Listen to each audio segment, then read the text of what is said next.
ये कहानी एक छोटे से गांव के गरीब परिवार की है जो उत्तर प्रदेश के बस्ती जिले में स्थित था। यह परिवार साधारण था, लेकिन इसके भीतर कई भावनाएं और जटिलताएं छिपी हुई थीं। यह एक ऐसी कहानी है जो माता-पिता के संघर्ष, उनके प्यार और बच्चों के उदासीनता के बीच के संवेदनशील रिश्ते को उजागर करती है। इस कहानी के माध्यम से हम देखेंगे कि कैसे एक परिवार के भीतर हुए बदलाव ने एक परिवार को दरकने और फिर से एकजुट होने की ओर ले जाया। गांव के एक छोटे से इलाके में एक कुम्हार परिवार रहता था। परिवार का मुखिया था श्री राम, जो अपने पुराने मिट्टी के बर्तन बनाने का काम करता था। उसकी पत्नी राधा एक घरेलू महिला थी, जो घर के सारा काम करती और बच्चों को अच्छे संस्कार देती। श्री राम और राधा की एक बेटी और दो बेटे थे। बेटी का नाम सुमित्रा था, जो बचपन में ही पराई हो गई थी, और दोनों बेटे थे, बड़ा बेटा किशन लाल और छोटा बेटा अनुज। किशन लाल और अनुज दोनों ही अपनी माँ बाप के लिए अनमोल थे, लेकिन जैसे जैसे वे बड़े होते गए उनके दृष्टिकोण में बदलाव आने लगा। श्री राम और राधा ने उन्हें बहुत कड़ी मेहनत से पाला था, परंतु जब बच्चे जवान हुए तो घर की जिम्मेदारियां से दूर होने लगे। गांव में खुशहाली और साधारणता से जीवन चलता रहा, लेकिन बाहरी दुनिया में बदलाव तेजी से हो रहा था। किशन लाल, जो शुरू में अपने माता पिता के साथ काम करता था, अब धीरे धीरे शहर की ओर रुझान करने लगा। वह चाहता था कि वह अधिक पैसे कमाए और अपने परिवार को बेहतर जीवन दे सके। अनुज भी, जो थोड़ा सुलझा हुआ था, अपने बड़े भाई के साथ ही शहर जाने की सोचने लगा। राधा और श्री राम इन बदलावों को देख रहे थे, लेकिन उन्हें समझ में नहीं आ रहा था कि इन बदलावों को कैसे संभाला जाए। उन्हें लगता था कि उनकी परवरिश ने बच्चों को अच्छा बनाना चाहिए था, लेकिन ये क्या हो गया था कि बच्चे अपने माता-पिता को अकेले छोड़ने लगे थे। किशन लाल एक परिश्रमी और मितव्ययी लड़का था। उसका मन हमेशा कुछ बड़ा करने में लगा रहता था। उसे लगता था कि माता-पिता की आदतें पुरानी हो चुकी थीं और उनका ढंग ए जीवन उनके लिए मुश्किल पैदा कर रहा था। किशन लाल ने ये महसूस किया कि अगर वह अपने माता-पिता को अलग कर देगा, तो वह अपनी ज़िंदगी को बेहतर तरीके से जी सकेगा। वहीं अनुज का दृष्टिकोण भी थोड़ा अलग था। वह अपने बड़े भाई की सोच को अपनाना चाहता था, लेकिन साथ ही उसे यह भी महसूस हो रहा था कि यह कदम कहीं न कहीं अनुचित था। वह जानता था कि उसके माता-पिता ने उसे और उसके भाई को अपनी पूरी ज़िंदगी दी है। फिर भी उसने सोचा कि बड़े भाई के साथ रहकर और परिवार से अलग होकर वह अधिक प्रगति कर सकता है। यह दोनों भाई धीरे-धीरे अपने माता-पिता से कटने लगे थे। वह उन्हें घर में रहने के लिए अधिक जगह देने में असमर्थ थे। दोनों बेटों का यह कदम राधा और श्री राम के लिए बहुत बड़ा आघात था। वे सोचते थे कि शायद यह समय का बदलाव था और शायद वह अपनी ज़िंदगी के इस हिस्से को अब अकेले ही जीने को अभिशप्त थे। पत्नी किशन लाल की पत्नी काजल ने भी इस फैसले में अपनी भूमिका निभाई। काजल एक महत्वाकांक्षी महिला थी, जो हमेशा सोचती थी कि अगर परिवार में अधिक पैसे और सुख सुविधाएं हो तो जिंदगी बेहतर होगी। काजल का मानना था कि परिवार में अब बुजुर्गों का स्थान नहीं बचा था। उसने ये कहकर किशन लाल को समझाया कि अब तुम्हारे माता पिता का जो करना है वह अकेले कर सकते हैं। हम दोनों को अपनी ज़िंदगी में आगे बढ़ने का हक है। काजल के इस विचार ने किशन लाल को और भी प्रेरित किया। अब दोनों बेटे अपने माता पिता को उनके छोटे से घर में छोड़ने के लिए तैयार थे। यह निर्णय काजल की ओर से तो था, लेकिन दोनों बेटों ने इसे सही ठहराया और घर से बाहर निकलने की योजना बनाई।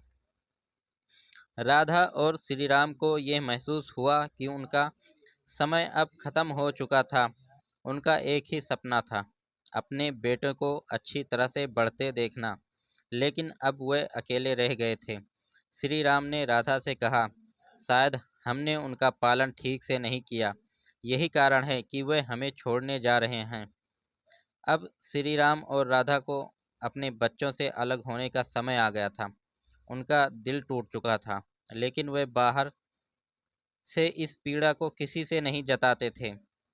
वे दिन रात एक दूसरे से बात करते रहते, लेकिन वह जानते थे कि अब उनका जीवन पहले जैसा नहीं रहेगा। गांव के लोग भी उनका मजाक उड़ाते थे। वह कहते थे, देखो आजकल के बड़े बच्चे बड़े हो जाते हैं और पुराने लोगों को भूलते जाते हैं। लेकिन श्री राम और राधा इन सबको चुपचाप सहते रहते थे। वह सोचते थे कि शायद यह वक्त का बदलाव है और समय सबको बदल कर रख देता है। समय बीतने के साथ साथ किशनलाल और अनुज ने जो कदम उठाए थे उसका असर उनके दिलो दिमाग पर गहरा पड़ा था। शुरुआत में उन्हें लगा था कि यह फैसला परिवार के लिए अच्छा होगा, लेकिन जैसे जैसे समय गुजरता गया उन्हें यह एहसास हुआ कि उन्होंने सबसे बड़ी गलती की थी। किशनलाल ने अपने माता पिता को घर से बाहर करने के बाद अपने जीवन को बेहतर बनाने के लिए मेहनत करनी शुरू की थी। वह शहर में एक छोटी सी दुकान खोलकर काम करने लगा था, लेकिन उस दुकान में वह अब कभी भी संतुष्ट नहीं महसूस कर पाता था। उसे हमेशा अपने माता पिता की याद आती थी, जिनकी उपस्थिति में उसे कभी भी अकेलापन महसूस नहीं हुआ था। राधा और श्री राम के बिना उसका घर सोना सुनसान हो या महसूस होने लगा था। फिर उसे समझ में आया कि पैसा कमाना और समृद्धि पाना जरूरी है, लेकिन यह सब बिना परिवार के अधूरा है। वहीं अनुज ने भी शहर में एक अच्छी नौकरी शुरू की थी।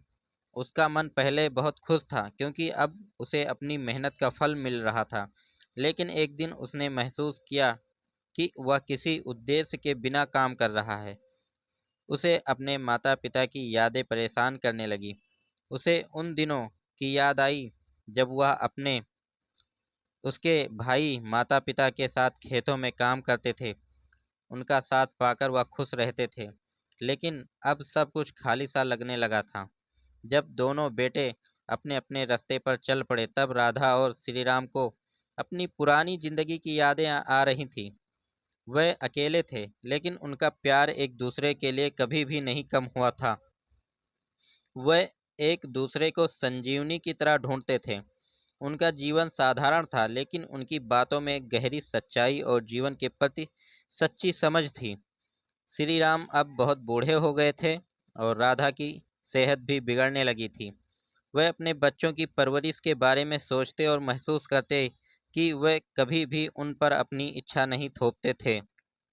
वह जानते थे कि दुनिया बहुत बदल चुकी है, लेकिन फिर भी उनका दिल चाहता था कि उनके बेटे लौट कर आएं और उनके पास कुछ वक्त बिताएं। वह खुद से ये सवाल पूछते थे, क्या हमने सही किया? क्या हमारा प्यार काफ़ी था? श्री राम अक्सर राधा से कहते, हमने इन बच्चों को जीवन भर प्यार दिया है, अब हमें इसका फल मिलना चाहिए, लेकिन क्या उन्हें हमें समझने की ज़रूरत है? राधा हर बार यही कहती, जिंदगी के रास्ते अलग होते हैं, हमें अपनी राह पर चल देना चाहिए। पर फिर भी मैं चाहती हूँ कि वह वापस आएं ताकि हम उन्हें वह प्यार दे सकें जो हमारे पास था। लेकिन राधा के मन में एक और डर था। वह अक्सर सोचती थी, अगर बच्चों ने हमारी ज़रूरत महसूस नहीं की तो क्या होगा? क्या हम सिर्फ इस दुनिया में अकेले रह जाएंगे? समय के साथ दोनों बेटों का यह एहसास हुआ कि उन्होंने जो किया वह सही नहीं था। उनका जीवन अब बेमानी सा लगता था। किशनलाल का दिल अब खाली महसूस करने लगा था। उसने माता पिता की बातें याद आती थीं, उनके साथ बिताए हुए वे सुखी पल जब वह सब एक साथ होते थे। वह सोचता था कि अगर वह उनके पास होता तो शायद जीवन में और भी खुशी मिलती। एक दिन किशनलाल ने अनुज से बात की, भैया मुझे अब यह समझ में आ रहा है कि हम जो कर रहे थे वह गलत था। हमें तो हमारे माता पिता का सम्मान करना चाहिए था। क्या अब हम उन्हें अकेला छोड़ सकते हैं? मुझे लगता है अब हमें उनसे माफ़ी मांगनी चाहिए। अनुज ने भी यही महसूस किया। वह अपने माता पिता से माफ़ी मांगने के लिए तैयार था। वह जानता था कि इस कदम से शायद वह अपने परिवार को फिर से एकजुट कर सकते थे। अनुज ने किशनलाल से कहा, भैया मैं भी सोचता हूँ कि हम बहुत बड़ी गलती कर रहे हैं, हमें उन्हें वापस लाना होगा। दोनों भाई अब अपने माता पिता से मिलने का फैसला करते हैं। यह एक बड़ा कदम था, लेकिन दोनों को ये समझ में आ चुका था कि अगर वह अपने माता पिता से जुड़ना चाहते थे तो उन्हें अब उनके पास वापस जाना होगा। किशनलाल और अनुज ने घर वापस जाने का फैसला किया। वह अपने माता पिता से मिलने के लिए गहरी निष्ठा के साथ घर पहुंचे। श्री राम और राधा को ये विश्वास नहीं हो रहा था कि उनके बेटे वापस लौट आए थे। यह एक ऐसा पल था जिसमें समय भी जैसे थम सा गया हो। उनकी आंखों में आंसू थे, लेकिन ये आंसू खुशी के थे। श्री राम ने दोनों बेटों को गले से लगा लिया। वह बोला, तुम दोनों वापस आ गए हो। हम जो सोच रहे थे वह गलत था। तुम्हें हमारी ज़रूरत नहीं थी, लेकिन फिर भी तुम वापस आ गए हो। इसके लिए हम कृतज्ञ हैं। राधा भी बहुत खुश थी। उसने दोनों बेटों से कहा, तुम लोग हमारे लिए सबसे बड़ी खुशी हो। हमें कभी भी तुमसे दूर जाने का दर्द नहीं सहना पड़ा। दोनों बेटों ने अपने माता पिता से माफ़ी मांगी और उनसे कहा, माँ पापा, हमें अपनी गलती का एहसास हुआ है। हम हमेशा आपकी उपेक्षा करते हैं, लेकिन अब हम यह समझते हैं कि बिना आप दोनों के हमारे जीवन का कोई मतलब नहीं है। हम आपको अपने पास रखना चाहते हैं। राधा और श्री राम ने उनकी माफ़ी स्वीकार कर ली। अब परिवार एकजुट हो गया था। दोनों बेटे अपने माता पिता के पास लौट आए थे। उन्होंने यह वादा किया कि अब वे उन्हें कभी भी अकेला नहीं छोड़ेंगे। अब जब परिवार एकजुट हो गया था तो उनका जीवन पहले से कहीं ज़्यादा खुशहाल हो गया था। किशनलाल और अनुज ने अपने माता पिता को फिर से सम्मान देना शुरू किया। वे अब समझते थे कि जीवन के असली मूल्य सिर्फ पैसे और सफलता में नहीं होते, बल्कि प्यार, परिवार के प्यार के सामूहिक और एकजुटता में होते हैं। श्री राम और राधा भी अब खुश थे। उन्हें अपने बच्चों के साथ बिताए हुए वह पल फिर से मिल गए थे, जिनके लिए उन्होंने जीवन भर संघर्ष किया था। वह क्षण उनके लिए सबसे बड़ा पुरस्कार था। दोस्तों, इस कहानी से जो हमें संदेश मिलता है कि जीवन में सबसे महत्वपूर्ण चीज़ हमारे माता पिता और परिवार हैं।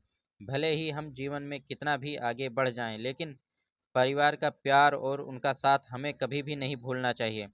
परिवार के बिना जीवन अधूरा होता है। अगर कभी हम गलती करें तो हमें उसे सुधारने का अवसर नहीं गंवाना चाहिए और हमें अपने परिवार के साथ हर पल को सहेजना चाहिए। तो दोस्तों, ये कहानी आप लोगों को कैसी लगी, एक प्यारा सा कमेंट कीजिएगा और हमें अपनी राय ज़रूर दीजिएगा। और हमारे चैनल को ज़्यादा से ज़्यादा आप लोग सब्सक्राइब कर दीजिएगा, जिससे हमारा हौसला और भी बढ़ता रहे और हम आप लोगों के लिए इससे भी और भी अच्छी अच्छी कहानियाँ आप लोगों के लिए लाते रहेंगे। तो दोस्तों, इसी तरह से अपना प्यार और आशीर्वाद बनाए रखिएगा। तो दोस्तों, अगली कहानी में फिर से मिलेंगे। तब तक के लिए जय हिंद, जय भारत।